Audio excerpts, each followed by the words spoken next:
When you think about the business world, it's easy to picture a marketplace. But really, it's more like a high-stakes competitive game.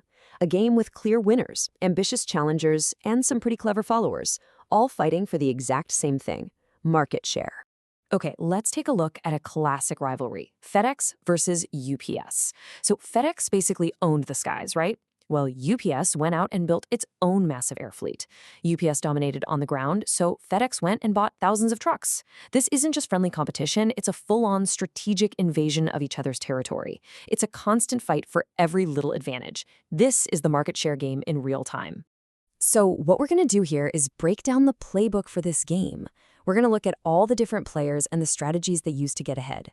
Because, as you'll see, it's all about knowing your position on the board. All right, so let's lay out the actual game board. In pretty much any market, you're going to find a structure that looks something like this. You've got the market leader holding the biggest piece of the pie, say 40%. Right on their heels is the market challenger with about 30%, always looking for a chance to take that top spot. Then you have the market follower, playing it a bit safer, holding around 20%. And finally, the market nichers are happy with their 10%, focusing on specialized little corners that the big guys might overlook. For now, we're going to focus on the playbooks of those top three. Okay, let's start at the very top of the food chain. We're talking about the market leader. They're the one everyone's gunning for, which means they have the most to lose. So naturally, their strategy is all about playing defense. So that's the big question, right? Once you've climbed the mountain and you're sitting on top of the throne, how in the world do you defend your kingdom when everyone else is trying to tear it down? Well, it really boils down to two main jobs. First, you've got to find ways to expand the total market. And why would you do that? Simple. When the whole pie gets bigger, the leader, by default, gets the biggest new slice.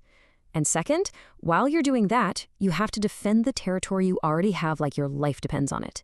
And here's a brilliant example of that in action. This ad from Monroe, the shock absorber company. They're not just trying to sell you their product. They're trying to create a whole new reason to buy. By reminding people that, hey, everything gets old, they get you thinking about replacing your shocks more often. It's a clever way to increase how much people use the product, which grows the entire market for everyone. Now, for that second job, defense. Leaders have an entire playbook full of strategies to protect their castle. We're talking about 6 key defensive moves they can pull out to fend off any attackers. Let's dig into a couple of these plays. First, you've got position defense. This is basically building an impenetrable fortress around your brand, making it seem untouchable. But any smart attacker knows you don't charge the front gate. You look for the weak spots, and that's where flank defense comes in. This is where you use your other, maybe lower-priced brands to guard your more vulnerable sides.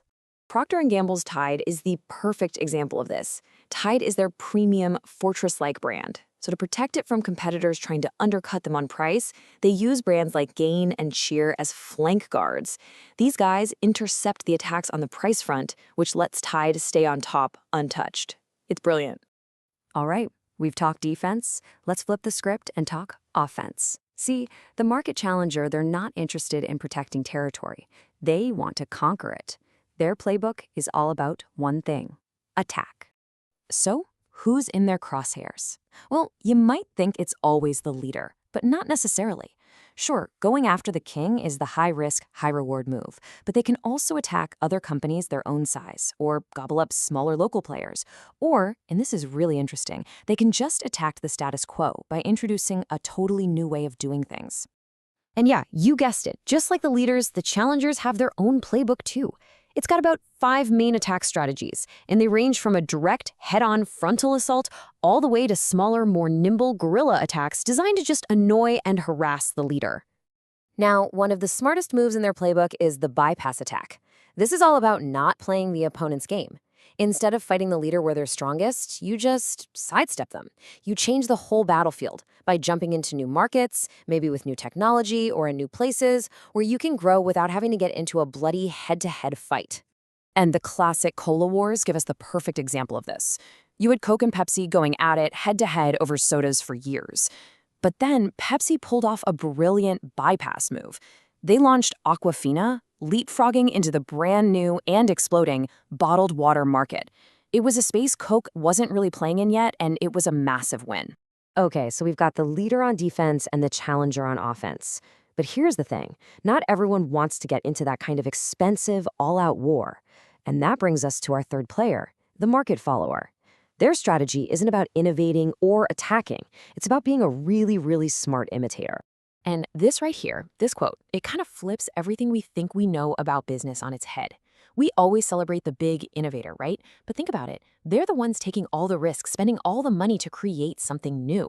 A smart follower can just watch, wait, and then swoop in, copy, or even improve on the idea and make a ton of money without all that upfront cost. It can be an incredibly profitable way to play the game. And being a follower isn't just one thing. There are actually a few different flavors. You've got the cloner, which is pretty much what it sounds like, a knockoff. Then there's the imitator, who copies some things from the leader but keeps their own identity, maybe with different pricing or ads. And then you've got the adapter. This is the really interesting one. They take the leader's products and actually make them better. And often, this is the first step an adapter takes on their way to becoming a challenger. So, there you have it, the players and their playbooks. But here's the key. This game never, ever stops. Positions are always shifting, markets are evolving, and even the biggest giants out there have to make some really tough calls to stay in the game. Just take a look at these brands. I mean, Oreo, Maxwell House, Jell-O, these are absolute icons. Products from a company that has been a dominant market leader for decades, Kraft. But even a Goliath like this isn't immune to the pressures of the game. But even a Goliath like Kraft had to adapt. They pulled a really interesting defensive move called a contraction defense. It sounds kind of weird, right? Like a strategic retreat. And that's exactly what it is. You give up some ground to better defend your most important castles. They actually split the entire company in two. One focused on their fast-growing global snacks, like Oreo, and the other focused on its slower but steady grocery staples. And that right there really brings us to the single most important takeaway from all of this. There is no one best strategy. It all comes down to one question. Where are you on the game board?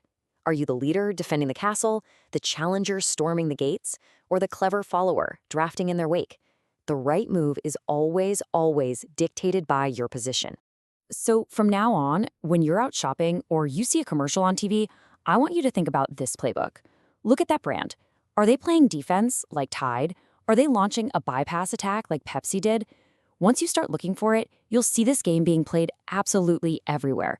So what moves are your favorite brands making?